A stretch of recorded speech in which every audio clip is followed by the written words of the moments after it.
ओम नमो भगवते वासुदेवाय। अधिक मास महात्म्य 28वां अध्याय।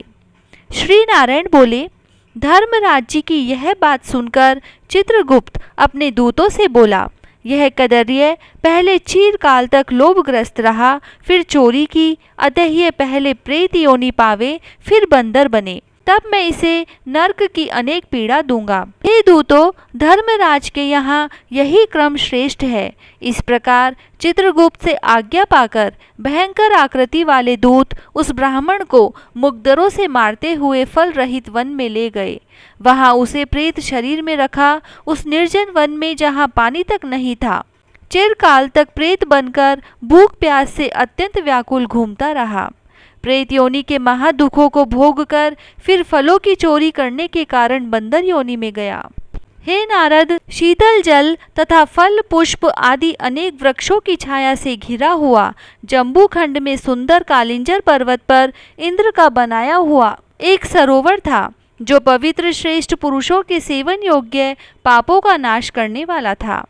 वह देव दुर्लभ मृग तीर्थ नाम से विख्यात था। वहां पर श्राद्ध करने से पीतर श्रेष्ठ गति पाते हैं। उस तीर्थ में दैत्यों के भय से देवता मृग के रूप में भय रहित होकर स्नान करते थे, इसीलिए पंडित लोग इसे मृग तीर्थ कहते हैं। वहीं वह कदर्य मनुष्य शरीर पाकर फल की चोरी के पाप से बंदर हुआ था। नारद जी बोले, तीनों लोकों को पवित्र करने वाला ऐसा मृग तीर्थ इस महापापी दुष्ट बंदर को कैसे मिला? हे नाथ, मेरे मन का यह संशय दूर करो, क्योंकि आप जैसे महात्मा अपने शिष्यों से कुछ भी छिपाव नहीं रखते। सूत जी बोले, हे ब्रह्म ऋषियों, इस प्रकार नारद जी के पूछने पर तपोनिधि नारायण उनका सत्कार करते हुए अति प्रसन्न हो बोले।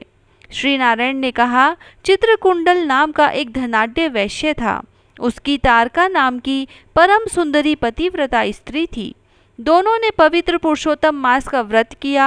पुरुषोत्तम मास के बीतने पर जब अंतिम दिन आया तो चित्रकुंडल ने सपत्नीक श्रद्धा भक्ति से उद्यापन किया।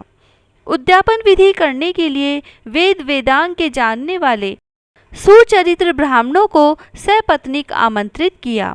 हे नारद जी, वहां धन के लोभ से कदर्य ब्राह्मण भी पहुंच गया। उन सबको प्रसन्न कर अन्य ब्राह्मणों को भूयसी दक्षिणा दी।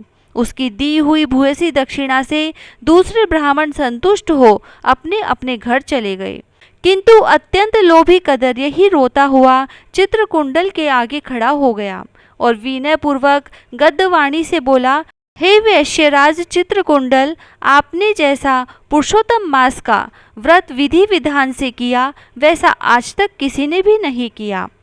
आज आप कृतार्थ हो गए। आप सब प्रकार से भाग्यवान हो। आप सब प्रकार से भाग्यवान हो जो आपने अत्यंत भक्ति से पुरुषोत्तम व्रत किया। आपके पिता और माता धन्य हैं जिन्होंने आप जैसे हरि भक्त पुत्र को उत्पन्न किया। यह पुरुषोत्तम मास धन्य से भी बढ़कर धन्य है, जिसके सेवन से इस लोक और परलोक का फल प्राप्त होता है। हे वैश्य, आपकी इस महान पूजा को देखकर मैं चकित हो गया। अहो, निसंदेह आपने महान कार्य किया है और अन्य ब्राह्मणों को भी बड़े आनंद से भूयसी धन दान दिया है। हे दाता, आप मुझ भाग्यहीन को क्यों नहीं देते? ऐसा कहने पर कदर्य को भी वैश्य ने धन दे दिया। उस धन को कदर्य ब्राह्मण ने घर ले जाकर पृथ्वी में गाड़ दिया। इस कदर्य ने पहले वहां श्री पुरुषोत्तम की पूजा देखी और दूसरे धन के लोभ से पुरुषोत्तम मास की प्रशंसा की। पूजा देखने और पुरुषोत्तम मास की स्तुति करने से धन का लोभी कदर्य मृग तीर्थ को प्राप्त हुआ।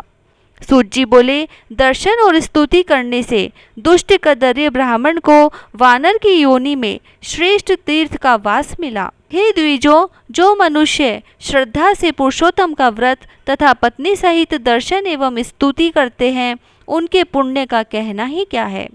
नारद जी बोले, हे ब्राह्मण, अब यह बताइए कि उस वन में जहाँ श्रेष्ठ शीतल जल था, घने छाया वाले फल फूलों से युक्त मनोहर वृक्ष थे, उनसे शोभित उस वन में रहने का क्या कारण था? श्री नारायण बोले, हे नारद जी, तुम्हें सुनने की इच्छा है तो मैं अवश्य कहता हूँ, सुनो। इसमें कुछ कारण है जिसके सुनने से पाप नष्ट होते हैं। सब अर्थों के फल को देने वाले रामचंद्र जी जब समुद्र में सेतु बनाकर रावण को मारने गए तो रामचंद्र जी ने विभीषण को छोड़कर सब राक्षसों को मार डाला। पश्चात अग्नि में शुद्ध कर जानकी को अंगीकार किया। तब रावण के मरने से प्रसन्न हो ब्रह्मा, शिव, इंद्र आदि देवताओं ने कहा, हे रामचंद्र जी, आप वर मांगो। इस प्रकार सब भक्तों को अभय करने वाले रामचंद्र जी बोले, हे देवताओं, जो मुझे वर देना चाहते हो तो मेरी बात सुनो। यहाँ पर जितने शूरवीर वानरों को राक्षसों ने मार दिया है, उन सबको मेरी आज्ञा से अमृत वर्षा कर शीघ्र जीवित कर दो। ऐसा ही हो। यह कहकर ब्रह्मा, शिव, इंद्रादि देवताओं ने अमृत वर्षा कर वानरों को जीवित कर दिया। सब वानर जीवित हो जय घोष करते हुए रामचंद्र जी के सामने आने लगे, मानो बहुत देर बाद सोकर उठे हो। तब सीता सहित रामचंद्र जी प्रसन्न हो विमान में बैठकर चारों ओर खड़े हुए वानरों से बोले, हे सुग्रीव, हनुमान, अंगद और जामवंत, तुम सब ने वानरों के साथ अपने मित्र का सब कार्य पूरा किया है। अब तुम लोग सब वानरों को आज्ञा दे दो ताकि ये सभी वानर यहाँ से अपनी अपनी इच्छा अनुसार यथेष्ट स्थान को चले जाएं। ये मेरे दीर्घजीवी वानर जिन जिन वनों में रहेंगे वहाँ के वृक्ष फल और फूलों से लदे रहेंगे। वहाँ मीठे जल वाली नदी और शीतल सुंदर सरोवर भी होंगे। तुम सब मेरी आज्ञा से लौट जाओ, तुमको कोई भी नहीं रोकेगा। अतः राम जी के प्रभाव से जहाँ जहाँ वानर रहते हैं वहाँ के वन में मीठे जल वाली नदी, सुंदर जल वाले सरोवर तथा पुष्प और फूलों से युक्त पत्तों वाले महावृक्ष होते हैं। परंतु पूर्व जन्म के कर्मानुसार सुख दुख तो जहाँ प्राणी जाकर रहता है वहाँ भी उसके पीछे लगे रहते हैं, क्योंकि बिना भोगे हुए कर्मों का नाश नहीं होता, ऐसी वेद आज्ञा है। श्री नारायण बोले, वह कदर्य ब्राह्मण वानर योनि पाकर पर्वत तुल्य बढ़ गया और भूख प्यास से व्याकुल वन में घूमने लगा। उसके मुख में जन्म से पित्त के प्रकोप से घाव हो गया और उस घाव से खून पानी बहता रहता था, जिसकी पीड़ा के कारण वह कुछ खा पी नहीं सकता था। चंचलतावश वृक्षों से श्रेष्ठ फलों को तोड़कर वह मुख के पास ले जाकर फेंक देता था। उसमें पीड़ा के कारण किसी जगह ठहरने का सामर्थ्य नहीं था। वृक्ष से दूसरे वृक्ष पर जाता और सोचता कि मेरी मृत्यु हो जाए तो अच्छा है। एक समय वह वृक्ष से पृथ्वी पर गिर पड़ा और अत्यंत दुखी हो विलाप करने लगा। अंग भंग हो जाने से ऐसे तड़पता था जैसे जल के बिना मछली। इस प्रकार भूखा प्यासा गिरता पड़ता तड़पता रहा। उसके घाव से पीड़ित होने से सब दांत भी टूटकर गिर गए।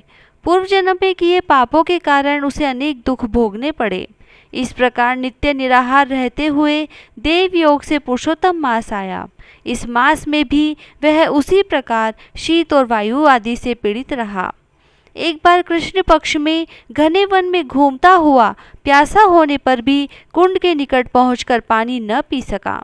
भूखा होने पर भी चपलता से वृक्ष पर चढ़ गया। एक वृक्ष से दूसरे वृक्ष पर जाते समय वह सरोवर के किनारे फिर गिर गया। बहुत दिनों का निराहारी होने से दुर्बल व जर्जर शरीर होने से शिथिल हो गया था। इस प्रकार पुरुषोत्तम मास की आखिरी दशमी से 4 दिन तक उस वानर को कुंड के किनारे लुढ़कते हुए बीत गए। 5वें दिन दोपहर को उस तीर्थ कुंड में तड़पते हुए गिर जाने से वे जल के स्नान मात्र से उस वानर ने प्राण छोड़ दिए। कुंड में शरीर त्यागने से पाप रहित हो जाने से उसने तत्काल सुंदर आभूषणों से सुशोभित दिव्य शरीर धारण किया, जो नीलकमल के समान श्याम वर्ण, करोड़ों कामदेव के समान सुंदर, चमकते हुए रत्नों का मुकुट, सुंदर मकराकृत कुंडल पहने, पवित्र पीतांबर, कटी में रत्न जड़ित मेखला, बाजूबंद, कंकण, अंगूठी और हार से शोभित तथा नीले टेढ़े चिकने वालों से शोभित हुआ। उसी समय वहां एक वैष्णव विमान आया, जिसमें भैरी, मृदंग, नगाड़ा, वेणु, वीणा आदि बज रहे थे। अप्सराएं नाच रही थी, गंधर्व और किन्नर गा रहे थे। इस प्रकार दिव्य शरीरधारी वह महाभाग वानर उस दिव्य विमान को देखकर अत्यंत आश्चर्य में पड़ गया। मुझ जैसे महापापी को यह विमान का सुख कैसे? यह तो अत्यंत पुण्यवान लोगों के लिए है। पश्चात चंद्रमा के समान कांतिवान एक अप्सरा उसके ऊपर छत्र लगाकर खड़ी हो गई। दो अप्सराएं बड़े आनंद से दोनों ओर चंवर ढुराने लगी। कोई हाथ में पान लेकर खड़ी हो गई, कोई उसके सामने नाचने लगी, कोई गंगा जल से भरी सोने की झारी हाथ में लेकर खड़ी हो गई, कुछ हाथ में हाथ दिए उसके सामने गाने बजाने लगी। ऐसा ऐश्वर्य देखकर वह चित्रलिखित सा हो गया। मुझ दुष्ट बुद्धि पापी के लिए यह सब क्या है? मैंने तो कुछ भी सुकृत नहीं किए जो मैं हरि भगवान के लोक को पा सकूं। ऐसा सोचते सोचते वह देवलोक से आए उस दिव्य विमान को देखकर आश्चर्य में पड़ गया। तब हरि के पार्षद उस बंदर योनिधारी शरीर को छोड़कर कदर्य ब्राह्मण के मन की बात समझकर नम्रतापूर्वक उसके चरणों में नमस्कार कर हाथ जोड़कर आगे खड़े हो सुंदर वचन बोले। इससे आगे की कथा हम सुनेंगे 29वें अध्याय में। आज का 28वां अध्याय समाप्त। जय श्री राधे।